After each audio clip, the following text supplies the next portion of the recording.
Hello viewers, thanks for watching the video. I'm Wadud from My Mission Technical English Learning Home. আজকে আমি আপনাদেরকে Board Question 2016 Transformation of Sentence গুলো দেখাবো. How to answer the question with techniques. That means আপনারা কিভাবে উত্তরগুলো technique ব্যবহার করে অ্যান্সার দিতে পারবেন ইনস্ট্যান্টলি অথবা দেখে দেখে উত্তর করে ফেলতে পারবেন. I will try my best to do something for you. So আপনারা একটু মনোযোগ দিয়ে আমার কথাগুলো শুনেন. টেকনিক্যাল ইংলিশ লার্নিং হোম প্রত্যেকটা ক্লাস ওয়াইজ প্রত্যেকটা বইয়ের grammar, board question, university exam অথবা যে কোনো চাকরি এক্সামের জন্য যেই প্রশ্নগুলো আসে সেগুলো পার্ট বাই পার্ট আমরা এখানে তুলে ধরব এবং প্রত্যেক দিন একটা করে ভিডিও দেওয়ার চেষ্টা করা হয় এখানে. এবং সবসময় রাখবেন এখানে কোনো ধরনের গ্রামারের বইয়ের রুলগুলো ইউজ করা হয় না, আমরা সবসময় ইউজ করি টেকনিক ব্যবহার করার চেষ্টা করি সবসময়. এই জন্য it will be easier for the student, ছাত্রের জন্য এটা খুবই সহজ হয়. সো আপনাদের যদি board question 2016 that means SSC board question, I'm writing here SSC board question Dhaka board 2016 Dhaka board SSC examination Dhaka board এর যদি 2016 গুলো দেখেন ওইখানে আপনারা দেখতে পারবেন এই SSC board question 2016 এর যে ট্রান্সফরমেশন অফ সেন্টেন্স গুলো আছে বিভিন্ন ধরনের, যেমন কমপ্লেক্স কিভাবে করতে হয় প্রত্যেকটা আমরা টেকনিক ব্যবহার করে বুঝিয়ে দেওয়ার চেষ্টা করছি. সো আপনাদের যদি এটা উপকার লাগে তবে অবশ্যই আমাকে আমার ভিডিওগুলোতে লাইক দিবেন, শেয়ার করবেন এবং for getting new video tips and tricks, যদি আপনারা নতুন ভিডিও টিপস এবং ট্রিক্স পাইতে চান তাহলে অবশ্যই সাবস্ক্রাইব টু মাই চ্যানেল. আমার এই সাবস্ক্রাইব করবেন চ্যানেলগুলোতে এবং মনে রাখবেন SSC, HSC, what ever the classes প্রত্যেকটা ক্লাসেরই মোস্ট ইম্পর্টেন্ট গ্রামার পার্ট, প্রত্যেকটা গ্রামার পার্ট আপনারা গুরুত্বপূর্ণ প্রশ্নগুলোর সমাধান এখানে পাবেন. So please share with others about this. Okay, let's get it with the example. আমরা উদাহরণ সহ এখানে করার চেষ্টা করি. দেখেন আমরা জানি ট্রান্সফরমেশন অফ সেন্টেন্স হচ্ছে সবচেয়ে কঠিন grammar. So how to answer the questions with techniques? I'll try my best here. So look at here. We should read books to acquire knowledge. Everybody try to understand. We should আমাদের উচিত read books বই পড়া to acquire knowledge. Now look at here in bracket, here is given, you'll have to make it complex sentence. That means আপনাকে complex sentence বানাতে হবে. এখন complex sentence বানাতে হলে আপনাকে মনে রাখবেন look at here, only one subject in the sentence. এই সেন্টেন্সে শুধুমাত্র একটা সাবজেক্ট আছে. সো আপনাকে কি করতে হবে, দুইটা সাবজেক্ট দিতে হবে, দুইটা ভার্ব এবং একটা কনজাংশন যুক্ত করতে হবে. So you'll have to find out what is the rule in the sentence. এই সেন্টেন্সকে কমপ্লেক্স সেন্টেন্সে বানাতে হলে এখানে টেকনিক কি এবং রুলটা কি. So look at here, the rule is given below the sentence. এই সেন্টেন্সের নিচে প্রত্যেকটা রুল দেওয়া আছে. look at here, to এইখানে দেখেন মার্কিং করা আছে. to থাকলে আপনাকে লিখতে হবে so that subject can অথবা could. to থাকলে কি হবে, so that subject, সাবজেক্টের জায়গায় আপনি কি বসাবেন, look at here, here is subject we, আপনি জাস্ট এই জায়গায় সাবজেক্টের জায়গায় বসিয়ে দিবেন. এখানে যদি ইউ থাকতো তাহলে আমরা এই জায়গায় ইউ লিখতাম. সো আপনাকে মনে রাখতে হবে টু থাকলে যদি কমপ্লেক্স সেন্টেন্স করতে বলে ব্র্যাকেটে কমপ্লেক্স সেন্টেন্স দেওয়া আছে সেই জায়গায় টুর পরে ভার্ব দেওয়া আছে. মনে রাখবেন টুর পরে যদি ভার্ব একবার অর্থ অর্জন করা, সুতরাং এর একটা ভার্ব, যদি ভার্ব দেওয়া না থাকে তাহলে আপনার এই রুল কাজে আসবে না. যেহেতু এখানে টুর পরে মূল ভার্ব দেওয়া আছে তাহলে এখানে দেখেন টু এরপরে যদি ভার্ব থাকে রুলটা কি হবে, so that subject can could, কোন জায়গায় টু এর পরিবর্তে. তাহলে দেখেন আপনার প্রত্যেকটা সেন্টেন্সের প্রত্যেক জায়গায় আমার চেঞ্জ করার দরকার নাই, আমার চেঞ্জ করতে হবে যেখানে আমার টেকনিক ইউজ করে আমি চেঞ্জ করতে পারবো সেই জায়গাটুকু শুধু চেঞ্জ করব. যেমন এখানে দেখেন টু আছে, যেমন আমি হুবহু দেখেন সেন্টেন্সটা এখানে লিখলাম. সো আমার প্রত্যেকটা জায়গাতে পরিবর্তন করার দরকার নাই, আমাকে এখানে দেখেন মার্কিং করা আছে এই টু এর জায়গায় আমাকে লিখতে হবে সো, এরপরে দ্যাট রুলের সাথে মিলান আমাকে প্রথম লিখতে হবে সো দ্যাট, আমি প্রথম লিখলাম সো দ্যাট, এরপর লিখতে হবে subject. What is subject, subject প্রথম থেকে নেবেন. Look at here, here is subject. So আপনাকে এখানে সাবজেক্ট দিতে হবে উই, আমি লিখলাম উই সো দ্যাট উই, এরপর ক্যান অথবা কুড, যদি সেটা পাস্ট টেন্সে থাকলে ক্যান, যেহেতু প্রেজেন্টই আছে আমাদের সকলেই পড়া উচিত. সো সাবজেক্ট ক্যান বসান so that we can acquire knowledge. দেখেন আলটিমেটলি আনসার হয়ে গেছে। তাহলে আপনাকে কোন জায়গায় চেঞ্জ করতে হবে? শুধুমাত্র এই টুর জায়গায় যদি সো দ্যাট সাবজেক্ট ক্যান বসান তাহলে ultimately it will be answer. So দেখেন এখানে আমরা নতুন করে কি লিখলাম? So that subject can, so that subject can. So আবার পড়েন, উই শুড রিড বুকস, আমাদের বই পড়া উচিত। টুর পরিবর্তে লেখছেন instead of to you will have to use so that subject can. So that বসালাম যাতে করে আমরা সাবজেক্ট কোথায় পেলাম? এই প্রথম থেকে নিলাম সাবজেক্ট এবং এরপরে ক্যান বসালাম, কুড বসালাম না কেন? কুড বসাবো যদি সেখানে পাস্ট ফর্ম থাকতো। সো উই শুড রিড বুক, সকলেই বই পড়া উচিত, এটা পাস্ট টেন্সে পড়া না, সেই জন্য ক্যান বসাতে পারছি। তাহলে দেখেন শুধুমাত্র এই জায়গায় কি পরিবর্তন করতে হচ্ছে? টু বসিয়ে যদি আপনি সো দ্যাট সাবজেক্ট ক্যান বসান ultimately it will be the complex sentence, এটা কমপ্লেক্স সেন্টেন্স হয়ে যাবে। ওকে নেক্সট, এরপরে যান। তাহলে আপনারা মনে রাখবেন কমপ্লেক্স সেন্টেন্সে কখনো যদি কমপ্লেক্স করতে বলে সেখানে যদি দেখেন যে টু দেওয়া আছে তাহলে বুঝবেন শেষে টু দেওয়া থাকলে সেই টুর পরে ভার্ব আছে, তাহলে এই টু ইনস্টিড অফ টু, এই টু এর পরিবর্তে শুধু ওই জায়গায় যেই জায়গায় টু থাকবে শুধু সেই জায়গায় যে জায়গায় টু থাকবে শুধু সেই জায়গায় আপনাকে লিখতে হবে সো দ্যাট সাবজেক্ট ক্যান। তাহলে এখানে দেখেন আমরা লিখলাম সো দ্যাট সাবজেক্ট ক্যান, শুধু এইটুকু আমরা পরিবর্তন করছি। তাহলে দেখেন আলটিমেটলি আনসারটা হয়ে গেছে। এখন আপনি যদি এখান থেকে মুখেও প্র্যাকটিস করেন, we should read books so that subject কি আছে? We can acquire knowledge, ultimately will be answer. এবং মনে রাখবেন এই গ্রামারগুলো you'll have to answer the question very shortly and technically and instantly you'll have to answer. আপনাকে writing করে প্রত্যেকটা লিখে উত্তর করার সময় পাবে না, কারণ whenever you'll go to give exam for higher education, উচ্চতর শিক্ষা যে কোনো ইউনিভার্সিটি এক্সাম অথবা যে কোনো চাকরি পরীক্ষা দিতে যান, সেখানে আপনার টাইম থাকবে খুব limited. So Yule have to answer the question within limited time. যেহেতু লিমিটেড টাইমে আপনাকে আনসার করতে হবে, তাহলে আপনাকে মনে রাখতে হবে আমরা দেখেই যেন উত্তরটা করে ফেলতে পারি। তাহলে দেখেন we should read books to acquire knowledge, এখানে টুর জায়গায় কী হবে? সো দ্যাট সাবজেক্ট ক্যান, তাহলে আনসার হয়ে যাবে। ওকে নেক্সট, বি নাম্বার দেখেন লেখা আছে he is older than I, he is older than I. আমরা এখানে লক্ষ্য করেন এখানে মার্ক করে দিয়েছি, এটা হলো চিনার উপায়। ওল্ডার দ্যাট মিনস এখানে ই আর দেন, দেখেন লেখা আছে নিচে, এটাকে আপনাকে পজিটিভ বানাতে হবে। কম্পারেটিভ সেন্টেন্সে ই আর দেন, ই আর এখানে দেখেন এই যে লক্ষ্য করেন ইয়ার এবং এইখানে দেখেন দেন, এরপরে এনি আদার বা মোস্ট আদার থাকার কথা, বাট এখানে দেখেন ইয়ার দেনের পরে এনি আদার বা মোস্ট আদার নাই, দ্যাট মিনস সংক্ষিপ্ত করে তারা এটা বসাইছে। যদি এরকম ছোট সেন্টেন্স ইয়ার দেনের পরে এনি আদার বা মোস্ট আদার না পান তাহলে কিভাবে এটা পজিটিভ ডিগ্রি বানাবেন? দেখেন নিচে দেওয়া আছে, যদি ইয়ার দেনের পর এনি আদার বা মোস্ট আদার না থাকলে শেষেরটা সাহায্যকারী নট নিতে হবে। দ্যাট মিনস এটা একটা আপনার technique, this is not the rules of books. তাহলে শেষেরটা বলতে কোনটা? এইখানে দেখেন হোয়াট ইজ শেষের, এখানে যেটা দাগ দিয়েছেন এর শেষেরটা কি আছে? আই, আমরা নিলাম শেষেরটা সাহায্যকারী, ঠিক আছে আই নিলাম, আয়ের পরে ওইখানে দেখেন সাহায্যকারী কি আছে? ইজ, ওরা হির জন্য ইজ বসাইছে, আমরা এখন আই বসাইছি, সুতরাং আমরা বলবো এম, এরপর কি হবে আনসার? নট। দেখেন শেষেরটা মিলান, শেষেরটা সাহায্যকারী নট, তাহলে নিলাম আই এম নট। এখন পজিটিভ মানে হচ্ছে অ্যাস পজিটিভ অ্যাস।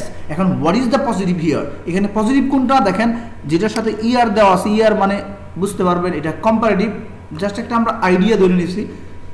ইয়ার বলতে একটা চিহ্ন, সেটা কম্পারেটিভ বোঝায়, যখন ইয়ার ইএসটি বাদ দেবেন সেটা পজিটিভ হয়ে যাবে। তাহলে পজিটিভ কি? ইয়ার বাদ দেন যদি, তাহলে কি হচ্ছে? ওল্ডারের ইয়ার বাদ দিলে থাকতেছে ওল্ড।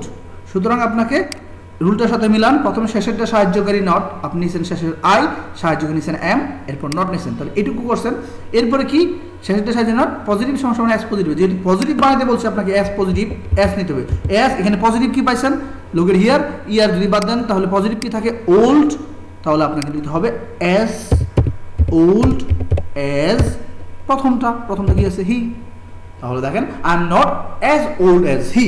তাহলে আপনাকে এক কথায় মনে রাখবেন, যদি কম্পারেটিভের ক্ষেত্রে ইয়ার দেন এনি আদার থাকার কথা অথবা মোর দেন এনি আদার থাকার কথা, সেখানে যদি ই আর দেনের পরে এনি আদার না থাকে তাহলে কি করবেন? শুধু শেষে যেই ওয়ার্ডটা থাকবে সেটা অবজেক্ট থাকবে, সেই শেষের অবজেক্টটাকে আমরা বলছি শেষেরটা সাহায্যকারী নট। এক কথায় মনে রাখবেন, কি নেবেন? শেষেরটা সাহায্যকারী নট, শেষেরটা সাহায্যকারী নট। তাহলে বললাম আই এম নট, এরপরে পজিটিভ বানাইতে হলে অ্যাস পজিটিভ অ্যাস, তাহলে আপনাকে নিতে হবে অ্যাজ ওল্ড অ্যাজ, এরপর দেখেন প্রথম যেটা আছে সেটা নেবেন, প্রথমে একটাই আছে সবগুলো নিয়ে নিয়েছেন he, so I am not as old as he. তাহলে এরকম যদি থাকে তাহলে শেষেরটা নেবেন, সাহায্যে নট নেবেন, এরপর অ্যাজ পজিটিভ অ্যাজ বসিয়ে প্রথমটা বসাবেন। তাহলে দেখেন I am not as old as he. That's all about B number question of the Dhaka Board question 2016 transformation of sentences. এখন now next to C number, he wants his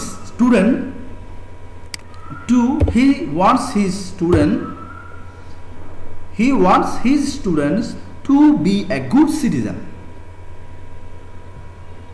So look at here again, here is written complex, that means you will have to make complex sentence, আপনাকে complex sentence বানাতে হবে। যেহেতু complex সেন্টেন্সে বানাতে আমরা আগেই পড়েছিলাম, যদি কমপ্লেক্স সেন্টেন্সে বানাতে টুর পরে যদি এখানে দেখেন বি আছে, বিও একটা ভার্ব, অক্সিলিয়ারি ভার্ব বা সাহায্যকারী ভার্ব বলা হয়, বি ভার্ব। সুতরাং যেহেতু টুর পরে ভার্ব আছে, আপনাকে আর কোনো চিন্তা করা দরকার নাই, সরাসরি মনে রাখবেন টু থাকলে কি লিখছিলেন, সো দ্যাট সাবজেক্ট ক্যান। দেখেন আমি এই সেন্টেন্স পুরোটা কপি করলাম, তাহলে আমার কোন জায়গায় পরিবর্তন করতে হবে শুধু এইটুকু শেখার চেষ্টা করেন। আমরা যা আছে তাই নিলাম, তার মানে আপনার সম্পূর্ণ জায়গায় পরিবর্তন দরকার নাই, টেকনিকটা শুধু মনে রাখেন। শুধুমাত্র আপনাকে পরিবর্তন করতে হবে এই টু এর জায়গায়, টু তাহলে কি লিখবেন, সো দ্যাট সাবজেক্ট কি আছে, সাবজেক্ট তো সাবজেক্ট লিখতে পারবেন না, সাবজেক্ট আপনাকে নিতে হবে এইখান থেকে। দেখেন এখানে হি আছে, আমরা এই সো দ্যাট, তাহলে সাবজেক্ট ক্যান না লিখে আমরা লিখব কি, হি ক্যান। তাহলে উত্তর কি হলো, সো দ্যাট হি ক্যান। তাহলে শুধুমাত্র দেখেন আমরা এইটুকু অংশ বড় করে লিখছি এই জন্যই, যাতে আমরা বুঝতে পারেন যে এইটুকু আমরা শুধু পরিবর্তন করছি। তাহলে দেখেন so that he can be a good citizen, he wants, সে চায়, হিজ স্টুডেন্ট, তার ছাত্রদের, টু বি, হতে, এ গুড সিটিজেন, একজন ভালো নাগরিক। তাহলে how to answer, if you get to for making complex sentence, যদি কমপ্লেক্স সেন্টেন্স করতে চান টু থাকলে আপনাকে কি লিখতে হবে, so that subject can.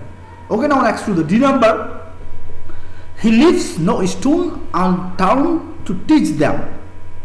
Look at here, leaves no stone unturned, here is the rule, because এটা আপনার নেগেটিভ সেন্টেন্সে দেওয়া আছে এবং you will have to make affirmative sentence but without changing meanings. That means আপনাকে এটাকে affirmative, তার মানে নোটাকে উঠিয়ে দিয়ে এটার বিপরীত শব্দ দিতে হবে, কিন্তু অর্থের কোনো পরিবর্তন করা যাবে না।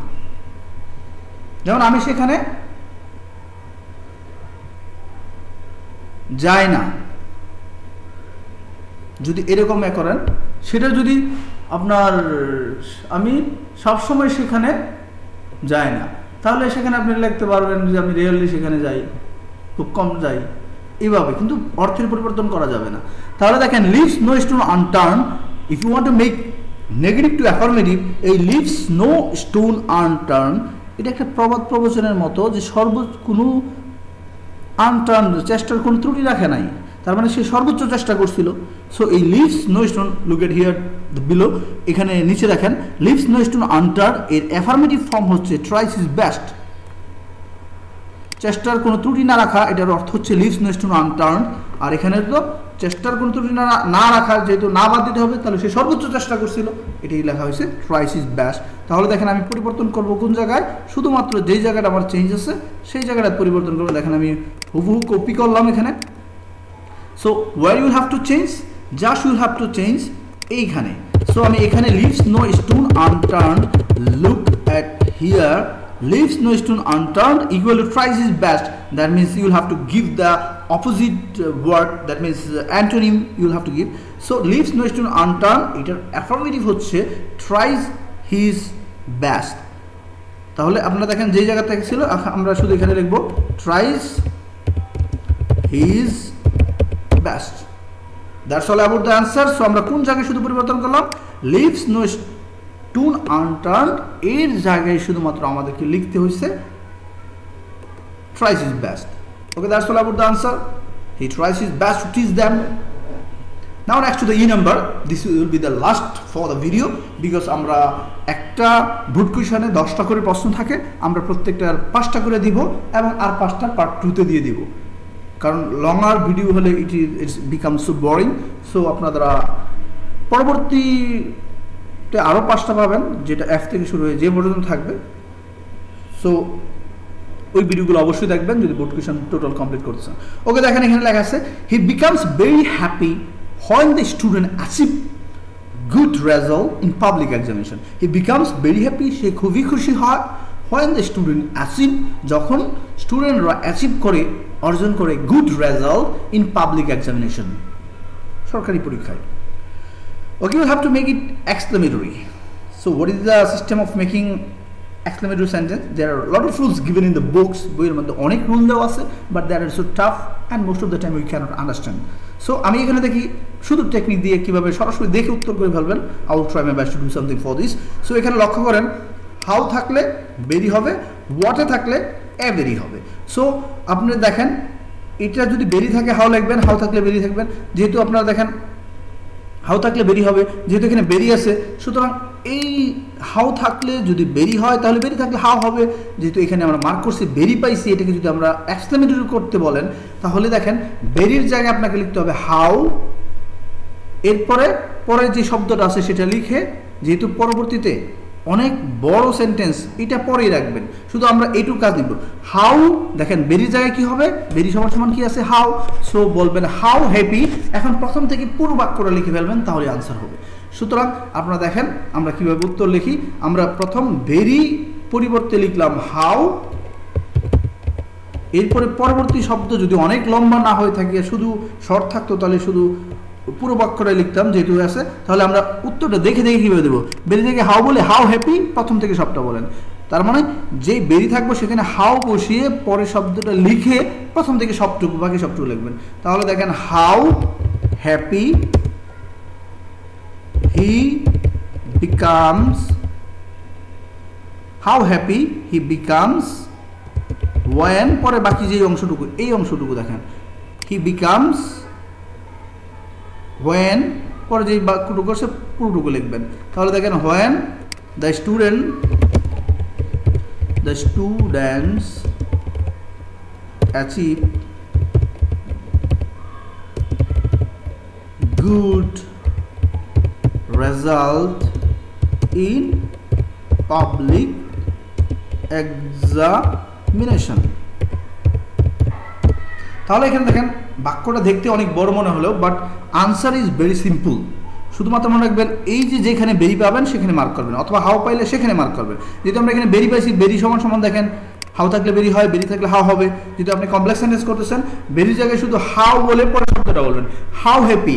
এখন আর কিছুই বলার দরকার নেই, প্রথম থেকে সবটা বলেন how happy he becomes when the student achieve good result in public examination. That's all about the E number and last sentence. E number আপনারা পরবর্তী F থেকে যে পর্যন্ত পার্ট 2 তে পাবেন বুট কুইশন 2016 এর। অ্যান্ড যদি আপনাদের এই ভিডিওটা ভালো লাগে এবং এই টেকনিকগুলো দিয়ে আপনারা কিছু শিখতে পারবেন, I would be so highly appreciated. আমার খুব ভালো লাগবে এবং আমি আপনাদের কাছে খুবই কৃতজ্ঞ থাকবো যদি আপনারা আমার এই ভিডিওটা লাইক, শেয়ার এবং subscribe to my channel for getting new video tips and tricks. যদি আপনারা নতুন টিপস এবং ট্রিক্স পেতে চান for any kind of grammar, so please subscribe to my channel and I would be highly obliged and appreciated. Okay, thank you everybody for the day and wait for the next classes, and until then be well and have a nice time. Thank you everyone for watching again.